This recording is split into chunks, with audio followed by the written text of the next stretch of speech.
Welcome to Wednesday Wishes, where I show you what books made their way onto my wish list this week. Wish list update, November the 14th, 2012. Invisible by Carla, Buckley. This book is going to come out December the 11th from Random House. The synopsis says, growing up, Dana Carlson and her older sister Julie are inseparable. Dana is the impulsive one, and Julie calmer and more nurturing. But then a devastating secret compels Dana to flee from home, not to see or speak to her sister for 16 years. When she receives the news that Julie is seriously ill, Dana knows that she must return to their hometown of Black Bear, Minnesota to try to save her sister. Yet she arrives too late, only to discover that Black Bear has changed, and so have the people in it. Julie has left behind the shattered teenage daughter, Peyton, and a mystery. What killed Julie may be killing others, too. Why is no one talking about it? Dana struggles to uncover the truth, but no one wants to hear it, including Peyton, who can't forgive her aunt's years-long absence. Dana had left to protect her own secrets, but Black Bear has the secrets of its own, one that could tear apart Dana's life, her family, and the whole town. Sealed with a Curse by Cecy Robson. This is book 1 in the Weird Girls series. The paperback of this is going to come out December the 31st by Signet Eclipse. I'm not really a fan of mass markets, but that's what's fixing to come out. So I'll read you a little of the synopsis. It's listed as urban fantasy. Celia Weird and her 3 sisters are just like the other 20-something girls, with one tiny exception. They're products of a backfired curse that has given each of them unique powers that make them, well, weird. The Weird sisters are content to avoid the local vampires, werebeasts, and witches of the Lake Tahoe region until one of them blows up a vampire in self-defense. Everyone knows vampires aren't aggressive, and killing one is punishable by death. But soon more bloodlust-fueled attacks occur, and the community wonders, are the vampires of Tahoe cursed with the plague? The Dresden Files, Full Moon, Volume 1 by Jim Butcher. This is the graphic novels. They released them in 2 volumes. It says this is the first 8 issues. So I'm looking forward to getting this. I've been wanting to read the Dresden Files for a few years now. My son is really into graphic novels. This is one of those series that I think we can both enjoy together, if that makes sense. So I'm looking forward to picking this up, and not just for me, but for my kid too. So this is coming out December 31st from Del Rey Books. Ink by Damien Walters Grintalis. And yeah, I totally just butchered that last name. Sorry, dude. This book is going to come out December the 4th. It is listed as horror, and I'm going to read you a little of the synopsis. It says, a tattoo can be a work of art or a curse. When Jason Harford meets the tattoo artist he nicknames Sailor, a little ink seems like the perfect thing to help celebrate his return to the single world. After all, his ex-wife hates body art. Sailor's work is nothing short of extraordinary. The griffin tattoo looks real enough to climb out of his skin, and if Jason changes his mind, Sailor also specializes in tattoo removal. With new ink and a new girlfriend, life is good for Jason, until he hears the flutter of wings in the night, until he finds drops of blood staining his sheets, until he discovers a brick wall where the tattoo shop should be.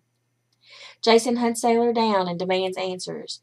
The truth is as sharp as a needle, as dark as the ink in his skin, and comes with a heavy price, a price Jason refuses to pay. So that sounds awesome. Blood, Milk, and Chocolate, The Grimm Diaries, Book 3. This is by Cameron Jace, and it's coming out January the 3rd, 2013. I'm going to read you a little of the synopsis. It says, I have been accused of being malicious and evil. I, the Snow White Queen, have a story to tell. The true story, and what has really happened. How it all happened. Why the brothers Grimm altered the truth, letting you think it was a fairy tale. When and how the tale took place, and above all, why I did what I did. Why you haven't been told the truth for centuries. The truth about me, and the truth about the not-so-innocent Snow White. Here's my side of the story. You will never look at Snow White the same way again. Deadwood by Kell. This book is listed as fantasy, and it's supposed to come out December the 1st. There's something evil in Deadwood Park. Martin Cruz hates his rotten new town. Then he gets a message from a tree telling him it's cursed, and so is he. It's not just any tree. It's the spirit tree, the ancient beech the high school football team carves to commemorate the home opener, and every year they lose. But the curse is no game, and it gets worse. Businesses fail. Trees topple like dominoes. Sinkholes open up in the street, swallowing cars and buildings. Even people begin to fade, drained of life. Martin teams up with the know-it-all soccer star, Hannah Vaughn. Together they must heal the tree or be stuck in Deadwood Park at the mercy of the psycho who cursed it. Blood-Kissed Sky by J.A. Landon. This book is coming out December the 26th from Harper Teen. This is actually book 2 in the Darkness Before Dawn series. I don't have book 1, so book 1 made it onto my wish list too. Book 3 is already listed. It's supposed to come out sometime in 2013. This looks like it's getting tagged as paranormal and vampires, so I'll read you a little bit of the synopsis. It says, "There's nowhere left to hide. I thought vampires were our enemies. They controlled our lives, isolated our cities, and demanded our blood until I met Victor. With Victor taking over as the new Lord Valentine, things were supposed to get better. Instead, they're worse than ever." So that sounds interesting. If you've read book 1, comment down below and let me know if it's any good. The Farm by Emily McKay. This is coming out December the 4th from Buckley. This is book 1 in the Farm series. This one is being tagged as vampire and dystopian, so it sounds very interesting. I love the cover. I'll just read you a little bit of the synopsis. It says, "Life was different in the before vampires began devouring humans in a swarm across America, before the surviving young people were rounded up and quarantined. These days we know what those quarantines are. Holding pens where human blood is turned into more food for the undead monsters, known as ticks.